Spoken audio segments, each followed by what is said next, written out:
মনে করবেন, আপনি মনে করবেন আপনার সমস্ত গুনাহ মাফ হয়ে গেছে, এরকম একটা হালকা অনুভূতি আপনার ভেতরে কাজ করবে। খুশি হয়েছেন মনে হয় না?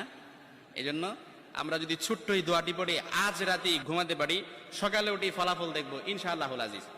আমি যদি আপনাদেরকে হাদিসের টেক্সট শোনাই, হযরত যায়েদ রাদিয়াল্লাহু তাআলা আনহু থেকে বর্ণিত, রাসূল সাল্লাল্লাহু আলাইহি সাল্লাম বলেন, হাদিসের স্পষ্ট ন্যারেশন হচ্ছে, যে ব্যক্তি রাত্রিবেলা 3 বার এই দোয়াটি পড়ে ঘুমিয়ে যাবে, সকালে উঠে আল্লাহ তাআলা তার সমস্ত গুনাহ মাফ করে দিবে।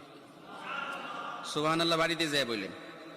এই জন্য আজ রাতেই যদি এই দোয়াটি পড়ে ঘুমাতে পারেন, সকালে উঠে ফলাফল দেখবেন ইনশাআল্লাহুল আজিজ।